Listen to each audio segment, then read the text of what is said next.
ఎలా ఉన్నారు మీరు? ఎదగటానికి కారణం ఏమిటంటే ఇప్పుడున్న పరిస్థితుల్లో చుట్టుపక్కల ఎవరిని చూసినా కూడా దుఃఖిస్తున్నారు, ఆందోళనతో ఉన్నారు. ప్రపంచంలో అందరికన్నా అధికమైన దుఃఖం వారి జీవితంలోనే ఉందని అనుకుంటూ ఉంటారు. అందరికన్నా ఎక్కువ సమస్యలు వారి జీవితంలోనే ఉన్నాయనుకుంటారు. ప్రపంచంలో అలాంటి వ్యక్తి అంటూ ఎవరూ లేరు, వారి జీవితంలో సమస్య లేనివారు.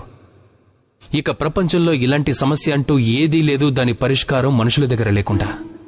కానీ ఈ పరిష్కారాన్ని వెతకటం కోసం తమ హృదయ తలుపులని తెరుచుకుని జీవితంలో ముందుకు వెళ్లాల్సి ఉంటుంది, సాహసంతో ముందుకు వెళ్లాల్సి ఉంటుంది. కానీ కొంతమంది ఏం చేస్తుంటారు?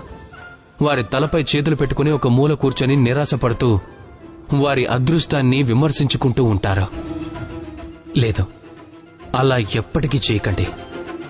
పని చేయండి, ముందుకు వెళ్ళండి, సాహసం చూపించండి. ఇంకా అన్నిటికన్నా ముఖ్యమైన విషయం, ఓపికతో ఉండండి. ఎందుకంటే మీ లక్ష్యం ఎంత కఠినంగా ఉన్నా కూడా దానిని చేరుకునే మార్గం మాత్రం